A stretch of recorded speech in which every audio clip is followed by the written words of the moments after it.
Hi guys, hi guys. How are you doing? Hello, God with us. Thank you for coming. Thank you, thank you, thank you. Thank you for coming. Thank you, I really do appreciate. Asanteni sana. Thank you so much. Guys, make sure you like the video. Like the video. Nitashukuru sana. Like the video, like the video. And if you have any question, it's free to ask. You're free to ask any question. If I have the answer, I will answer right now. If I do not have the answer, then you'll see how to go about it. Yes.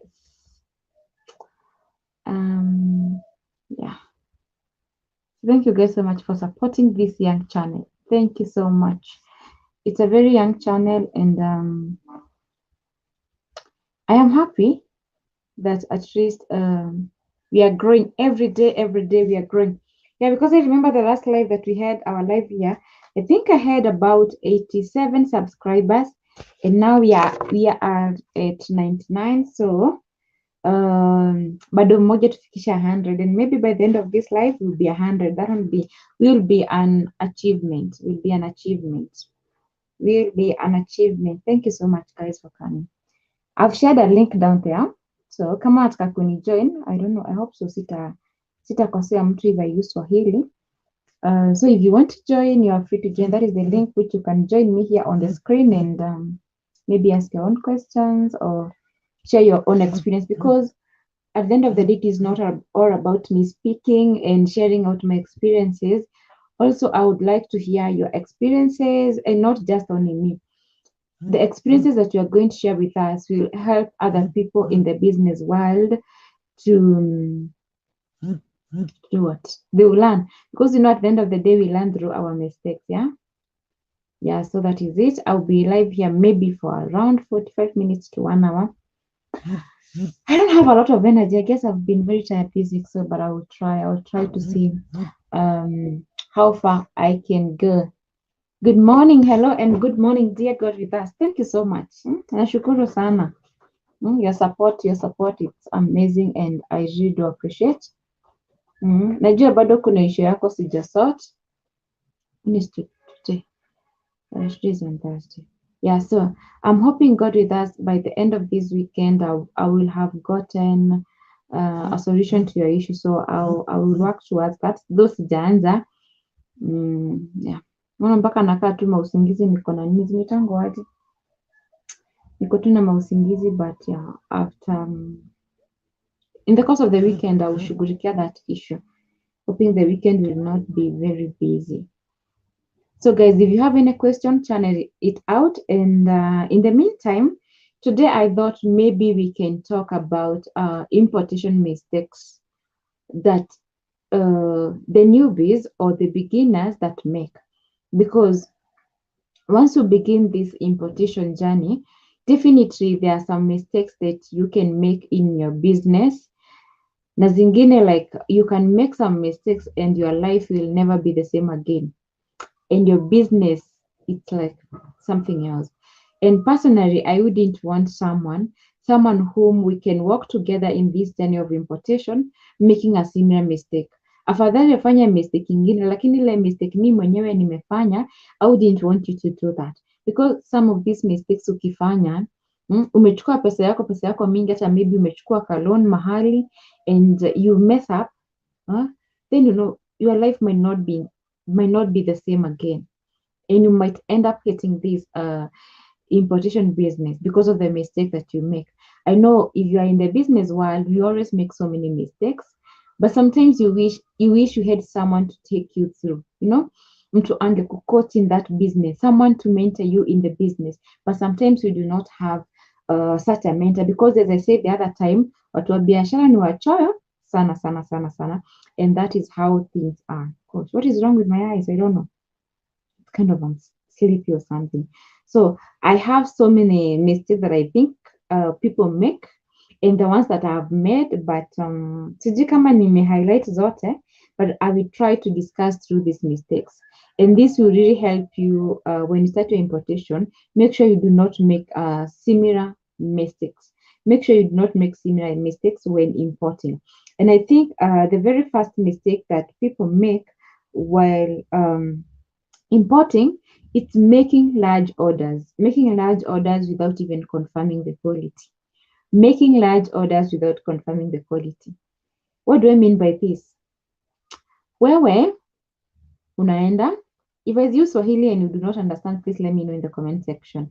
Sometimes I feel like as if Swahili is much more easier to converse.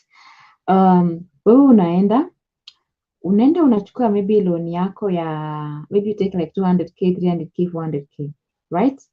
Or even if it is not a loan, you have your own saving of a similar amount, okay? So you take this amount, maybe it's 400k. You say, wow, I heard that importation, it's a very lucrative business. And you decide you want to invest in this business, okay? So then after you invest, you make the order, you make very good communication with the supplier. You tell the supplier that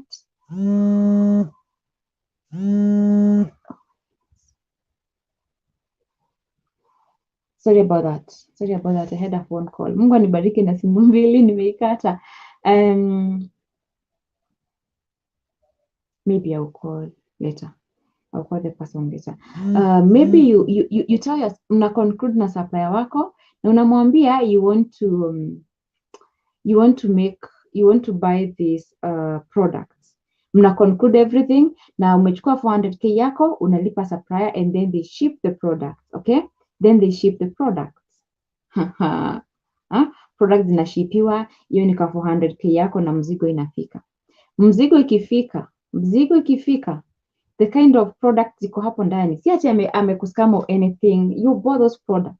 But mzigo yenye imefika, unashindwa should you donate or should you uchukue tu kiberitu uchome mzigo or something. Because the quality is something else. And I'll give you a short story of someone that we did encounter. We have never met with this person, but I did encounter with him through my YouTube channel. And this guy is in the US. And the guy was telling me that he made a very bad mistake. He decided to order some items from China and they were like, Ising was the gym. I don't know how they are called for the ladies. And he took large amount of money na akadecide kuorder na mzigo ikafika. The guy has a job in the US, but he wanted to be selling these products on Amazon. So ameongea na mchina wake na mzigo imekuja. Hata sijui kama alikuwa mchina ama whatever he was. Mzigo yake imefika. Venye mzigo ilifika na alikuwa anafanya marketing online. He was doing marketing online as mzigo inakuja. And this is something that sometimes I do advocate. Before mzigo ifike, it's good for you to be marketing. Ndio uanze kuchukua hizo orders so that by the time mzigo inafika, utapata like you only have some few pieces remaining and then you can make the next order very fast. So that is what the guy was doing. So he was marketing online and the ladies were really making mi nimebuki niekei. So mzigo imefika, what next? Mzigo ikifika, so unafaa make hizi deliveries kwanza kwa wale the customers that who made the order. So the guy, mzigo imefika, kuangalia mzigo, he was in for a road shock. Mzigo was something else. The quality was. The guy told me, alishindwa hii mzigo akichukua yake Amazon, atajaribia biashara yake. Juu kuna mzigo pia wewe unaweza angalia hivi, ushindwe, hii mzigo seriously nikianza kuuza saa hivi. And I'm just beginning this business. Nisha create a very bad reputation because the quality was a no.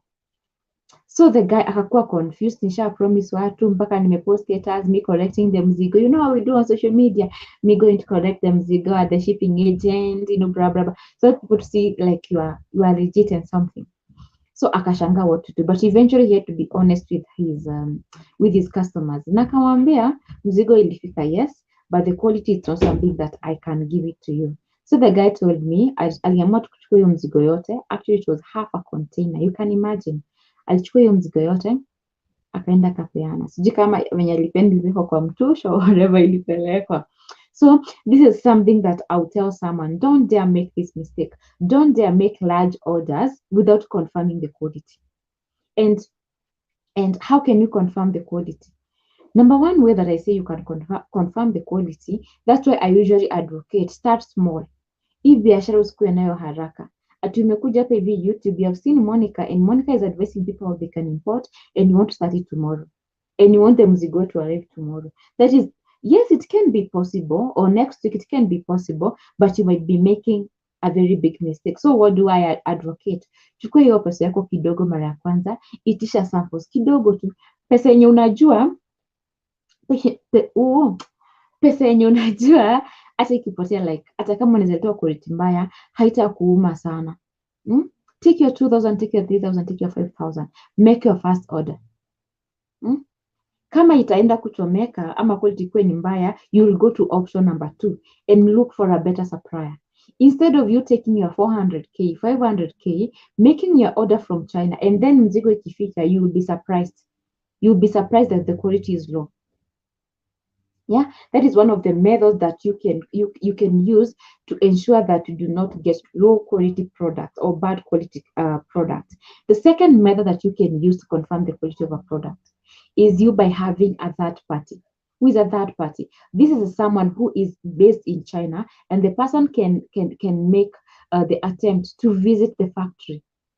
Aende kuangalizia quality. Of course hata kuangalizia bure, but you can pay him transport, nombaie kachai, si ndio? And then umwambie enda, kama unataka kununua vitu mingi kwanza, umwambie enda kuconfirm quality.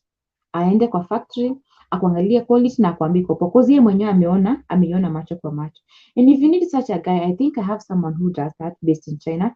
Yeah, I have someone who is based in China who does that, but not for free. You have to pay them. Number 3 method that you can use to confirm the quality, nimesema gani na gani Mungu wangu? Tumesema you can use the method of using sample. You can also use a third party to confirm the quality. Which is this other method? I can't remember, I've forgotten. But also, every time that you are communicating with your suppliers, kama tuseme for example unataka kuleta vitu kama wigs, every time you are communicating with your suppliers, let them video call you. Waambie kama ni fabric, waambie chukua fabric, or can you touch it, can you kama ni wig ama whatever, ifanye hivi, tangle it, something of this sort. This way sometimes you are able to confirm kama supplier ni legit ama tu ni broker tu mwingine ako tu who is existing somewhere. Okay, so make sure you do not make this mistake. The other mistake that newbies make, it is profit overestimation. Profit overestimation. Wacheni niwapee kastori kadogo. For example, I remember I was giving this example of there's a shoe that I saw on Jumia. They were selling this shoe at 3,500, okay? And also when I decided to take the same shoe and look its price in China. And I noted in China, the shoe was only costing at 500. I want you to know the difference. The shoe in China, it's costing at 500, but in Kenya, the shoe is costing 3,500. Yeah? And for you, when you see such a thing, you'll be overexcited. Oh my goodness. Nitapata profit mingi. Sa profit yote itakuwa like, fanya hesabu, sema 3,500 minus 500, it's 3K. So I'll be having a profit of 3K. Don't do that. You need, for you to avoid profit overestimation, like in this case of you saying that you'll be having a profit of 3,000. So what do? You need to understand other costs that comes from shipping an item. Number 1, for example, it's good for you to learn how to calculate the cost of importing the good. Okay. So number 1, for example, tuseme hiyo kiatu in China, the shoe goes at 500. The shoe goes at 500. Okay. So what's this other thing? Number 2, the other thing, cost that can come along. Sometimes you will get suppliers who will tell you that you need to pay for the shipping cost. How do you call them? Shipping cost. Yeah. Hey, geez, English is not coming. Oh my goodness. The shipping cost, the transport cost within China. Some of these suppliers will tell you this. You need to pay the shipping cost within China. Other suppliers will tell you that because you have bought a good amount of goods, these ones will do it for free. For example, let's say, the shipping agency, it's based in Guangzhou. And your supplier is based in EU. That is quite a distance. And this good needs to move, your goods need to move from EU to Guangzhou. So that transport cost, some suppliers might require you to pay. So you need to put in consideration how much will it cost me to transport from EU to Guangzhou. Let's assume maybe they can say like 31. 31 could be equivalent to around maybe size yuan equal to maybe around 170 shillings. That is just a mere estimation, maybe 170 shillings. Okay. Then from there, you also need to consider what is this shipping cost from China to Kenya. Okay, so saa hizi sijui inamaanisha pesa ngapi juu dola iko juu kiasi, but let's assume that if you want to ship your goods, there are two methods of shipping your goods. Remember, we have air, hiyo ni kutumia ndege, and we have sea yenye itapitia kwa maji. Okay, we have two shipping methods. So, for example, I will come later and explain the differences between shipping by air and by sea. For example, let's say you want your goods to come via sea. Via sea, they might be charging around 60K per CBM. All these terms I'll come to explain later. And by air, they might be charging 1,300 per kg. Okay, let's assume you want to ship your goods via air. Okay, so get easy make sense. Let's assume you want to ship these goods via sea. These are a pair of shoes, and we are calculating the cost per item. Okay, so via sea, maybe I'm just doing a mere estimation. Via sea, probably this shoe is going to cost you around 200, maybe 200 shillings. Let's assume 200 shillings. Okay, so I want you to remember this. You've got 500 for buying the shoe, 170 Kenya shillings for doing what? For the transport cost uko hivyo ikiwa China. And then finally we've got the shipping cost from China all the way to Kenya or to your country, which is around 200. Okay, so you need to do this maths. Boy, can I remember what to calculate? Jesus Christ, this is this is 800. It comes 870. Okay, this is the cost. Also, apart from this, now your goods have arrived. Okay, let's assume you are Kenyan and you live in Kisumu. Your goods have arrived in Nairobi. This is where the shipping agency have their offices. You also need to calculate the transport. How much are you going to pay from Nairobi to Kisumu for your goods to arrive? Ama wewe mwenyewe utakuja kujichukulia, sio hiyo ni pesa utatumia, ama utapatia matatu ama whatever yenye utapatia, watakulipisha pesa ngapi pa ukikuja hizo viatu zote ukachukulia tuone, maybe pa shoe imekucost like maybe 30 bob. Okay, so eventually hiyo kiatu yako imefika at 900. This is just a mere estimation. Hiyo kiatu yako imefika at 900, but in China how much was it? It was 500. Okay, but eventually imefika na 900. So in this case utakuwa ukioverestimate the profit kama vile ulikuwa umeona mbeleni. So if as all you are able to do this kind of a calculation, there is no way you come and mess. Because for example, we have seen scenarios of people going all the way to China, purchasing the items, and then una purchase kitu very expensive. Maybe ni kitu umeona Kenya, tuseme for example, maybe umeona Kenya kuna like for example, let's say it's this lipstick ama tuseme ni cream fulani, it's a body cream, umeona like inafanya vizuri in Kenya, and then wewe unaenda kwa supplier wako unachukua hii kitu. And I want you guys to remember something else. Is it something complicated? I want you to remember something else. In China, if it is about this lipstick, wanatoanga in different grades. Kuna ile iko juu kabisa, kuna iko middle, na kuna yenye iko chini. And sorry to say so, these poor qualities, hizi qualities za chini, ndio sisi hao wa Kenya, ndio sisi hao wa Afrika, that is what we take. Okay? That is what we take. Watu wa Canada, wana US, wanaendea kule juu. Wanaendea zile za kule juu. Okay? So wewe unaendea maybe Kenya wanachukua hilo quality. You get the point? Wewe unakuja unaendea hii middle quality. Hujafanya hizo kumbe hata chini kitu natoka cheap hivi. Hujafanya calculations zote unafaa kufanya za calculation ndio hiyo mzigo ikufikie. So you do what? You overestimate the profit. Ukifika Kenya, you can't even compete with the others. Wewe ni more expensive. You can't compete with them. And not because that your quality is high, no. Si ati venye ati iko juu sana, but you can't compete with them. So you need to understand that thing. The next thing that is very related to this, it is price comparison. Don't make the mistake of not comparing the prices. And this one, mimi siwezi kufanya. I cannot do for you this task. You need to do it by yourself. And how do you do it? For example, you know, every day I meet so many people. Mtu mwingine ananiambia vitu za hardware. Mtu mwingine sijui ananiambia vitu za nini, na hata sijui. By the way, unajua, like today in the morning, by the way, you guys, after today later, make sure you watch a video that I'm going to upload. And this video is about a supplier who mwenye akona vitu za watoi. Yani vitu zingine mpaka naangalia hivi, I do not know how to call them. I do not know. But I shared with you the videos and the pictures ama products in the supplier says. Ni vitu za watoi, akona toys, bouncing castles, the scooters, the bicycles, what else? Vitu tu mingi sana kwa hivyo hata zingine sielewi, you know. So ayachukua kwa wapi? Kwa price comparison. So how do you compare the prices? You need to compare the prices, number one, with the suppliers. With the suppliers. And when I say the suppliers, it's this. Nilisema, make sure if you are going to import, make sure you've got two apps that you need to be having. Number one, it's WeChat. Why do we need WeChat?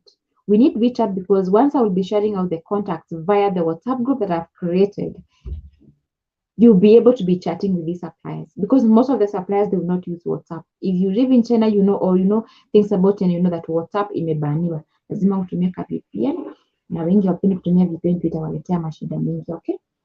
Chapter closed. Number two, the second app that you need to be having is Alibaba. Alibaba will help you a lot in price comparison. In price comparison, huyu supplier anauza hii kitu, huyu mwingine anauza hii kitu. And sijui kama I don't know if you have ever gone through the Alibaba, you'll notice on Alibaba you can check anything. For example, I go and check such a lipstick like this one. I don't know kama hii saizi imechapa, so the name it's not there. I don't know how to check. Sijui the kampuni ni gani, blah blah blah blah. On Alibaba, there's an option whereby you can take a picture of the product. So you can take a picture of that product and look. And then you see so many varieties of suppliers. And you'll be able to see kwa nini huyu ako juu, kwa nini huyu ako chini. Unaona? So the moment I give you the supplier, you're able to know wanauza, the price ranges from 5 to 10. You'll be able to be telling something of the sort. And then apart from that, something else that you need to do. You don't need to go into this business like blindly. Tu umefunga tu macho. And that when nasemanga mimi kazi zingine hata nikitaka siwezi za kuwafanyia. Tu niulize ati sijui ni product gani utaleta, siwezi yaki. Because I will not do a perfect job for you. If you're into the cosmetic industry, you know better than I don't. Unajua zaidi kuniliko. Kidogo. Yeah, you know better than I do, okay? So, compare prices za suppliers. That is number one. Again, huku kwa wholesalers. Huku kwa wholesalers place unaendeanga hizo products zako, how much do they sell it at? Then once you know that, how much do they sell it at?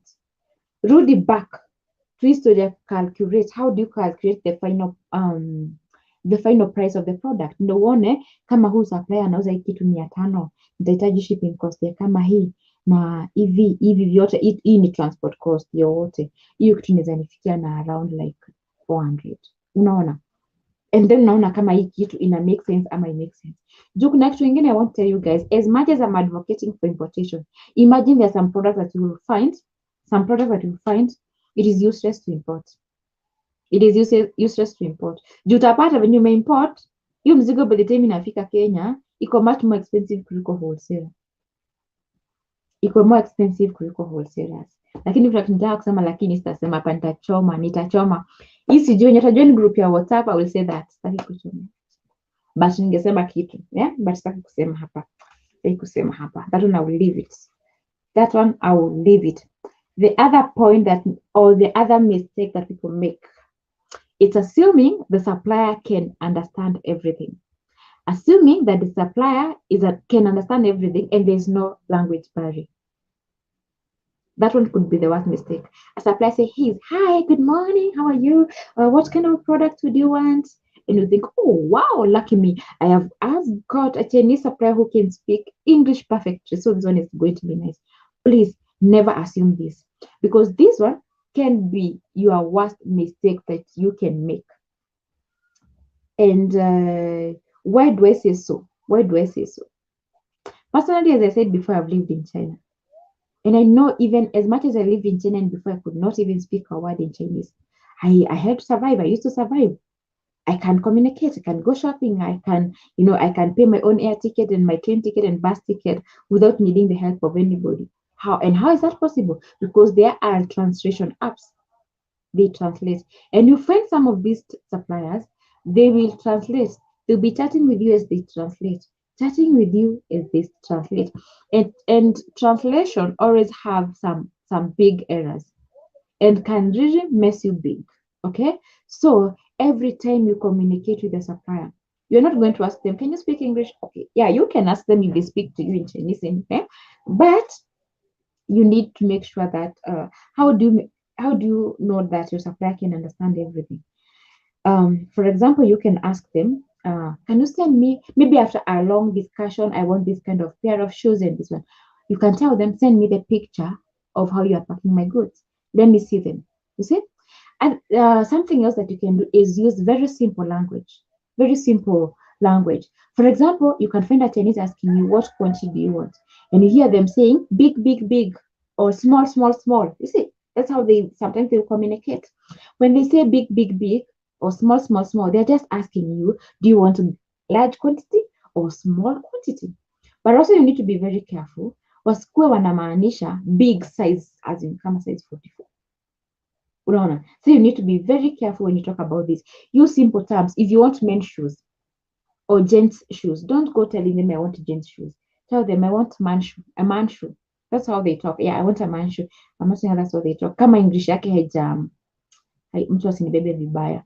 Kama English yake si advanced, that's the kind of language they'll be talking. They will say man shoe, woman shoe, or girl shoe, or they say baby shoe.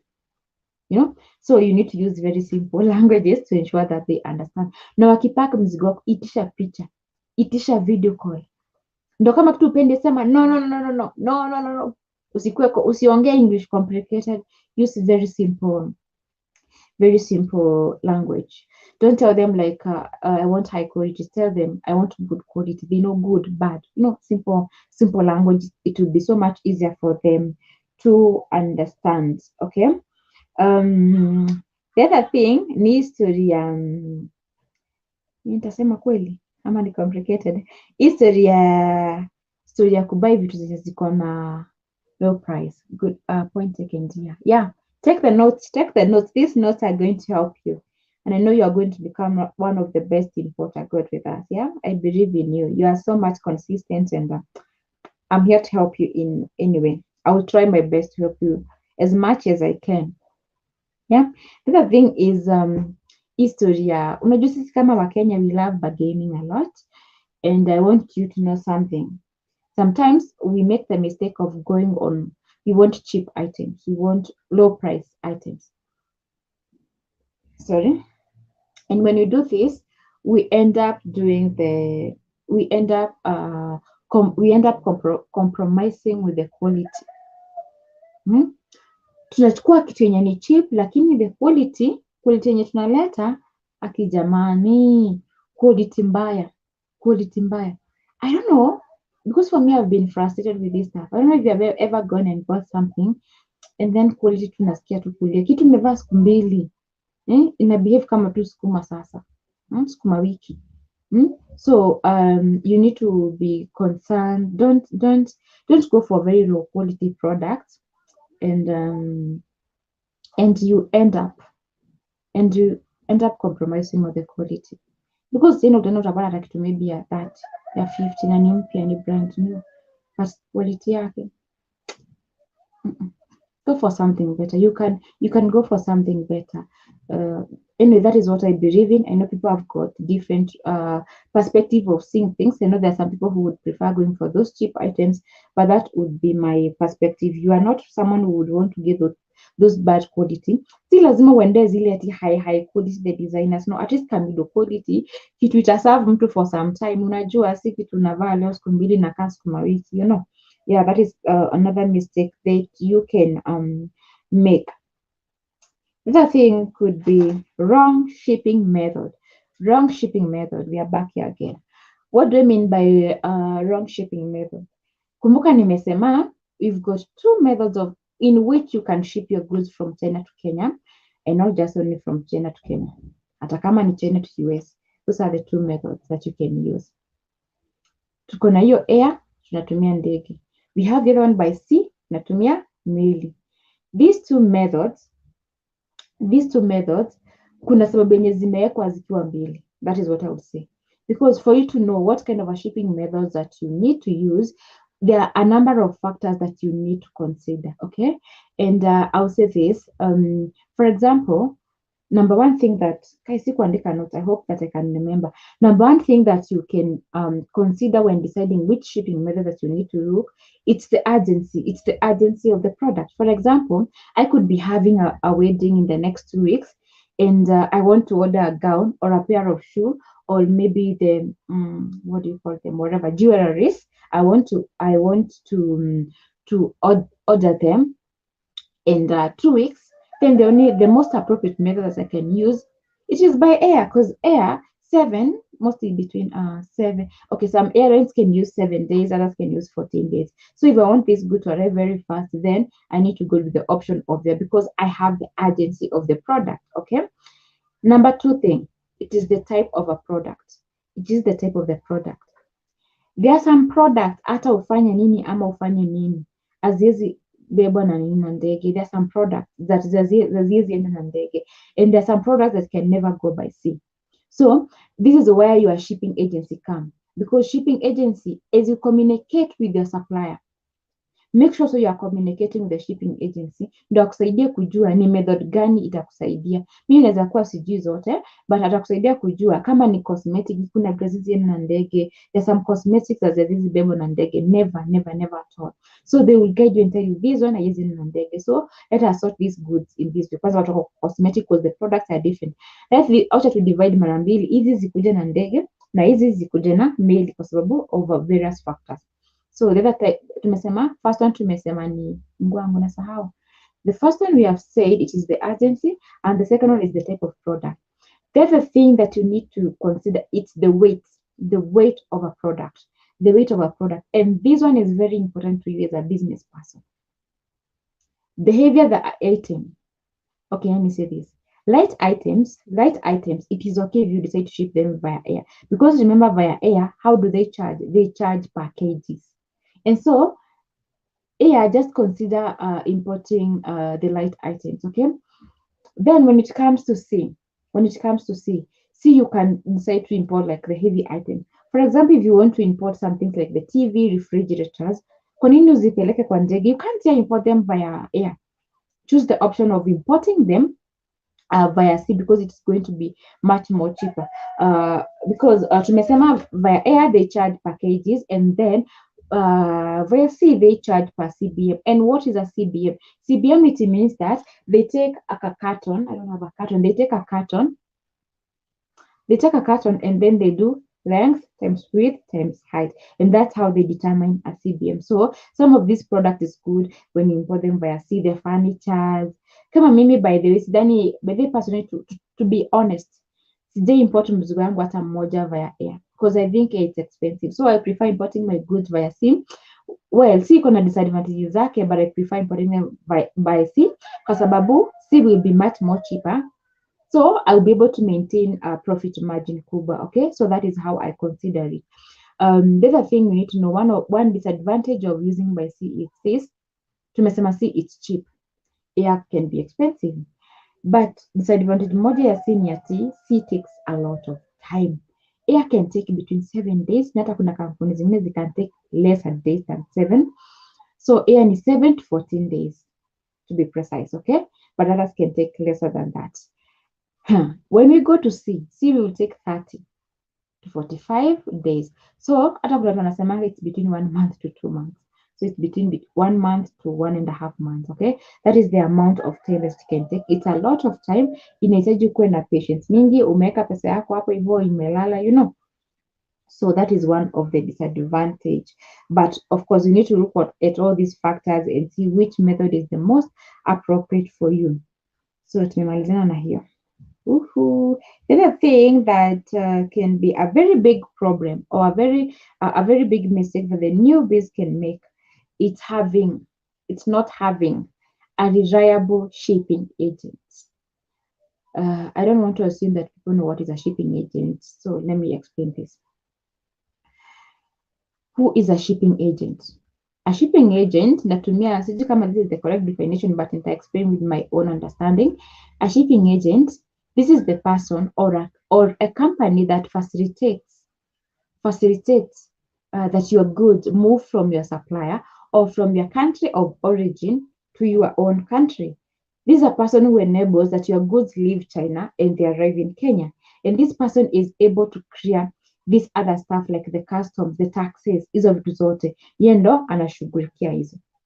Because I know this question might come to mtu aniulize, na hizo tunasikianga ya tax, stories za customs, hiyo tunashughulikia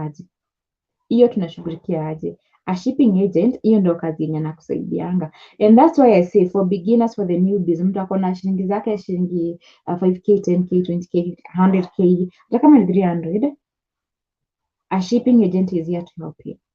A shipping agent is there to help you. Hizo stories za customs so utakuwa tunasema tu kwa news, because what you do, wewe ukishajua mzigo wako umefikia shipping agent in China na confirmia mzigo ndio hiyo tumeka kwa meli ama kwa ndege, anakwambia wait for these days. The next thing that you do is sit back and wait for them to call you, and they call you, hey Monica, your goods have arrived at our warehouse, please come and pick them and pay this amount of shipping cost. Okay, so that's all you do. Wewe sio kushugana na watu wa serikali, sijui watu wa customs, hizo stress hauna. However, okay, before I go to however, this kind of shipping, wewe unaleta box yako moja, kwa mtu alikuwa anauliza unaleta ka box kamoja, yes. Nikaweza sijui kama naleta hiyo box. Let me show you something that no, I may not get it. It's just like a small combine. It's just like a small box yenye niliimport. Iko tu kidogo sana. Wacha tu niwalete. Just a minute.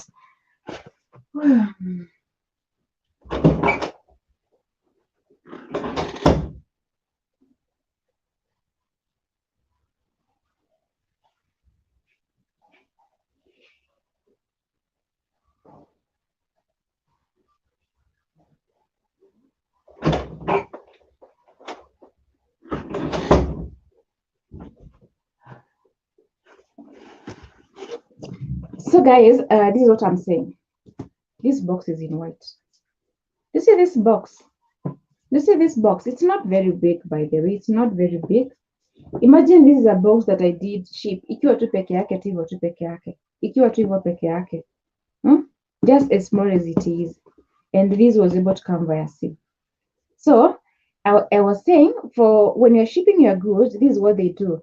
Via sea, they calculate, which is the length. I think this is the length, like this. Then we have the width and we have the weight. So even if it's like a small box like this one, let me show you by the way what is inside. You can be able to import this. By the way, here is a pair of shoes. You can imagine. And by the way, this pair of shoes, I'm selling. This shoe was imported all the way from China, but unfortunately, it's not fitting me. It's bigger. It's bigger and it's very cute. So forget about this. If you can wear this shoe, by the way, it's 37.5. That is what it says, but I do wear size 37 and 38. But unfortunately, mimi hizi measurements sijui ni za wapi because it's not fitting me, okay? So I was just saying that it is very possible for you to ship kitu tu kidogo, okay? It's very possible to ship kitu kidogo. But unajua nimesahau nikaangalia nini. It's very possible to ship a very small quantity, but the important thing is for you having a shipping agency. So this is the point. We were talking about a shipping agency. Imagine I was only able to ship this small carton, okay? Just a small carton. And imagine mzigo ndio ifike Kenya inakwanga big, a whole container. Mimi nimeleta box yangu kama hiyo, mwingine ameleta box kubwa kama ya fridge, mwingine kubwa iko na furnitures and stuff like that. Hizo goods zote hii shipping agency kazi yake ni inaziunganisha pamoja, inajaza container, inaleta Kenya. How do you call that? Those ones are called consolidated goods. It means that various people, wadogo, wakubwa na wadogo. They come together. And they come together and wanajaza container. So when you have a shipping agency, you're not bothered about the taxes about whatever. Hizo zinakuwa sorted. Ile pesa unakuja kulipa kama shipping fee ina involve hizo taxes zote juu huyu shipping agent ameenda akashughulikia. However, watu wenye wanafaa kujaribu kuhusu stories za kina customs ni kama you have the ability to import a whole container by yourself. Hiyo lazima uende through the customs and nataka kujiletea tu mzigo ikiwa yako. And that one, it's another class that it's an advanced class that you need to go through to learn how to do it in the right way. Okay, so far so good. Any question? Akini siku naenda mbio. There's no need for me to cover all the points and I'm not covering your issues. Okay, so I need to know if there is any question ulizeni. But I did give out a link. If you want to join me, you can use the link. Join me and ask questions as I explain, because I think sometimes inakuanga poa, by the way, inakanga ni kama mnakuwa, how can I call it? Inakanga ni kama mnakuwa na one-on-one session with the people, you talk this, unaona na hiyo umemaanisha aje, nisikuwe like naenda mbio sana and you people are not understanding. Okay. The other thing, this could be the worst mistake that you can make, it's importing the wrong product. And when I say the wrong product, we can classify into two classes. Number one could be the quality. Wewe import quality mbaya. Ikifika kule kwa port, wanaitangwa nani hawa? Watu wa customs ni wa nini? Wanachukua, wanatupa. And you'll never see your goods and you'll never see your money again. Okay? That one could be one of the mistakes. The other thing could be importing very, very high quality. Hii very high quality inakuwa wewe umekuja okay, sisemi eti Kenya hakuna class kama, but depending with your target customers, you import a product that is way too much expensive and it becomes very difficult to sell. Ama depending with the, now for example, let's say for example, I'm trying to assume maybe you are in a Muslim culture. You know the Muslim culture, their dress code and whatever. Unawaletea booty short. Do you think that they can go where they can? So you need to consider, usilete vitu zenye ni ngumu kuuza in your environment, ama so umeamua kuimport robots. Ni sawa tu technology na grow, but sasa robots, mimi kwangu sidhani like tumefika hapo, hatuja grow hivyo. So maybe they are marketable in other countries but not here. So you need to have a look at what can actually sell in your own country. The thing is having na kuelewa dia, yeah. That's nice. If you do understand me, that's great. By the way, it's good to najiongelesha, and thank you for staying kunipea company. Another thing about importing the wrong product, inaweza kuwa kuimport the counterfeit products. Counterfeit products. Kuna vitu, by the way, sikumbuki ni gani, but kuna vitu zimebaniwa uwezi import in Kenya. Hizi vitu zimetangwa wazi. Kama hizo sex toys, you can't import them. Well, nasikia ziko kwa soko, lakini hata hizo wenye wanaletanga wanajua wenye wanaletanga, lakini niseme hivyo nisiletewe issues, but kuna vitu kama hizo huwezi leta, unajua. So before you import, you need to know what kind of commodities are banned in your country. And by the in this case, I think I will be uploading a video later. Yeah, let me know this down. I'll be uploading a video, not later, I will do a video showing you the products zenye ziko banned in Kenya, zenye hauwezi leta. That is in Kenya. I don't know about other countries, but I can say about Kenya, so that you do not think that it is a business that you can do. You know, some of these products, they could be banned, you can't import them. Wewe unazionanga tu kwa duka ya mtu fulani, ziko kwa soko, na wewe unadhani unaweza leta. Unfortunately, utaleta zikuletee shida na zitupe. Zingine nazo unaweza leta, but akikuclear inakuwa disaster. Like you have to know how things are done. Inakuwa disaster. Inakuwa tu ni ngumu sana. Okay, so ni vizuri tu as beginners to avoid hizo vitu zenye zinaleteanga mtu a lot of issues. Usianze tu na pesa yako tu nje tu umejisavia ama umekopa mahali and then ikunywe maji. Ukishakuwa pro kwa hiyo field, you might decide to risk something. Kama kuna vitu, I guess, kama dawa ni vitu zinakwanga trick. Hizi vitu za medical, hizo nazo ni vitu zingine people do import, but yani ni vitu zingine tu tricky zinasumbua. Na unajua shida ya gava ya Kenya, unaweza kuwa umeleta yes kitu kwa, but wakiamua kukusumbua, if you do not know people, unajua tuko tuna mashida tu mingi. So we just avoid such products that issues, but if you know people, go on that route. You can go on that route. Finally, guys, as I am almost approaching to close the session, but kama kuna swali, please ask it. It's using unsafe method of payment. How do you pay your suppliers? I know there are so many methods that you can use to pay your suppliers, but the question is, which is the most safest method? I don't know which one I can say is the most safest method, but ensure whatever method that you decide to use, it's a safe method for you. It's a safe method for you. Safe method pesa itaenda kupotea. And I also think this is something that I need to elaborate.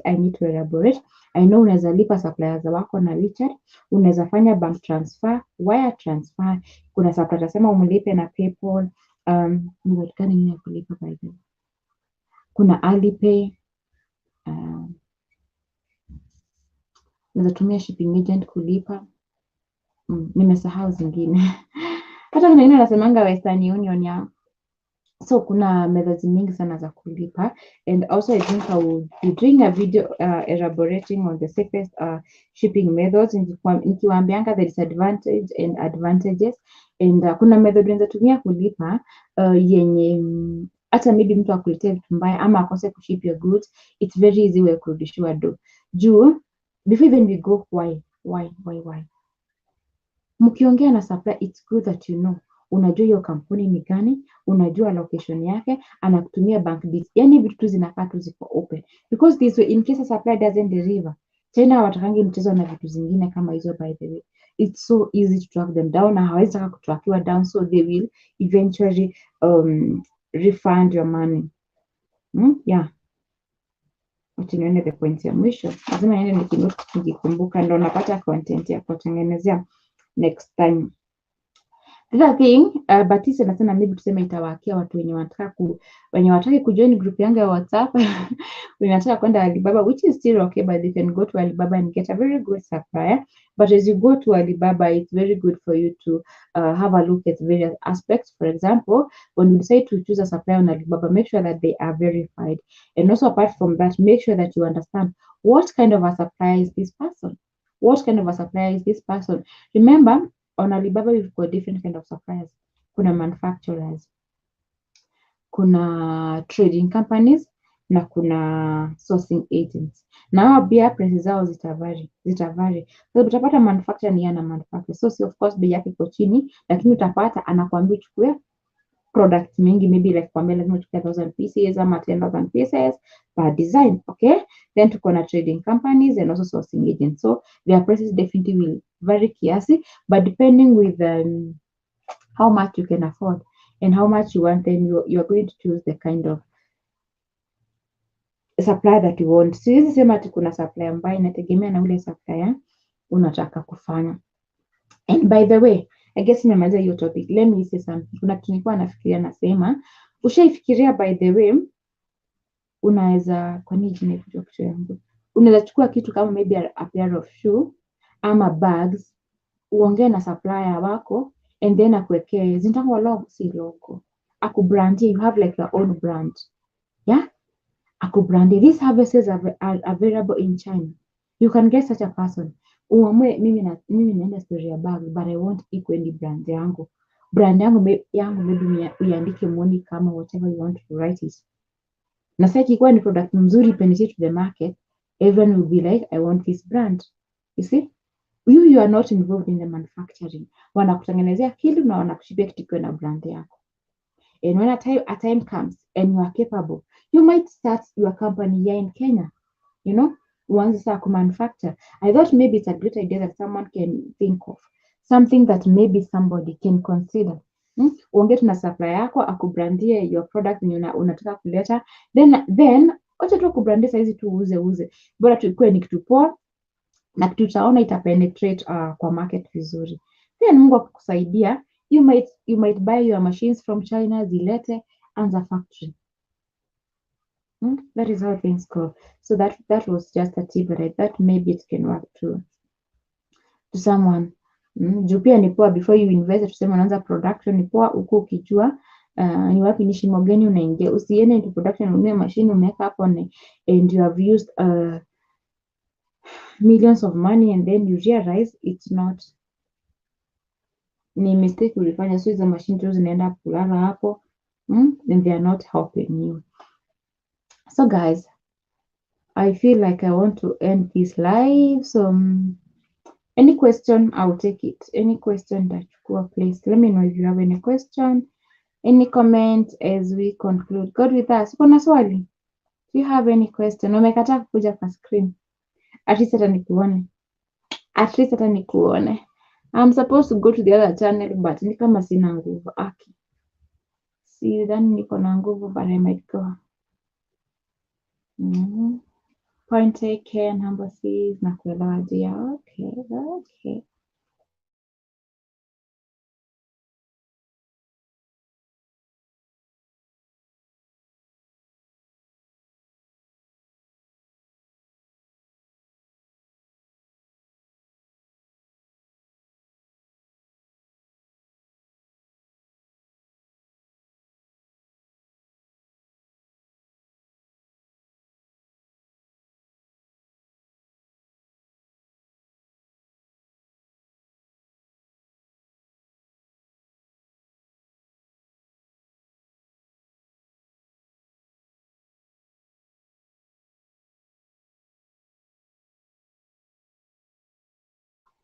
Because did you ever imeanza misbehave or something? Do you have any question? If you do not have any question, then I'm going. Yeah, by the way.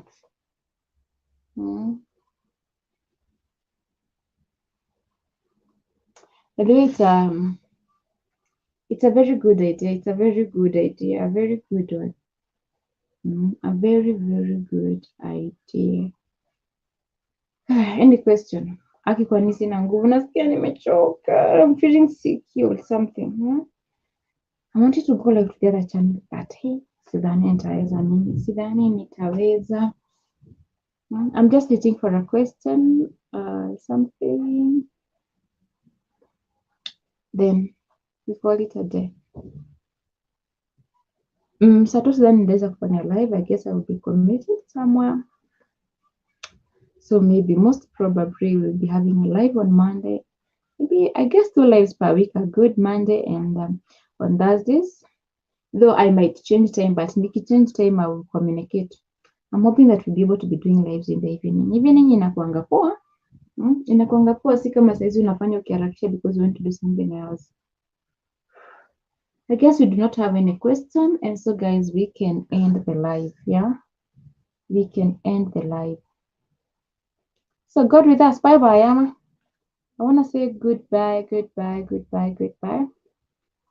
When najua una shida sana, because in case you have anything, you know where you can get me. So guys, make sure you like the video, subscribe to our channel, and follow us for more. I think I'm going to end the video if at all there are no other questions, but if there are, I can wait. Can I give you 1 second or 30 seconds? Kama kutakuwa any question, then I'll end this live. Please guys, don't forget to like the video. Na kama unajua hii video inaweza saidia hata sister yako ama brother yako ama whoever, you can share it out. Let them know the existence of me. Me. I'm waiting to see if there will be a question. If there will be not, then I will end the live. I was saying I wanted to go to the other channel, Monica Karinge's channel live, but sijui na feel aje. Si feel poa. I do not have the energy, but I wanted to. But nikisikia kama na katika energy nitaenda tu. I'll see go live on the other channel. The other bigger channel. This one is a younger one that we're trying to grow it. And God with us, by the way, do have unajua pia ulinipea to ideas of what kind of videos I can do. So if you have or if you have a question, nataka nafanyia videos aina gani, you can always communicate. So guys, make sure that maybe I think later video nisha upload but sijaweka public. Hiyo video yenye iko na suppliers akona toys, akina scooters, bouncing castles, akona vitu mob za toys, hizi desk na chairs zinatumika kwa kindergartens. The supplier has those kind of products. Toys hizo vitu zote za watu. If you are interested in such things, make sure you watch that video. I'm pretty sure maybe nitaifanya iende live tonight at 8 p.m. because nishafanya editing everything. So yeah, so make sure you watch that video. It can help you. Na kama unataka huo supplier, you'll get my number, come to my inbox and then I'll give you the supplier. Yeah. Kama umepata number from Alibaba but you don't know where to start. Na kama umepata number from Alibaba but you don't know where to start. Good with us. Have you started chatting with the supplier? Because the next thing should be chatting with them. Maybe you can try to, or kama umepata number, I'm assuming that mna chat na yeye kwa WhatsApp, right? Wacha huyu supplier akutumie products, akutumie prices. Then apart from that, ndo uone number 1 before atuende kwa huko. Huyu supplier umeangalia kama kwa verified. Huyu supplier akuwe verified, Na hiyo ni video kwanza nitafanya kwa kuna vitu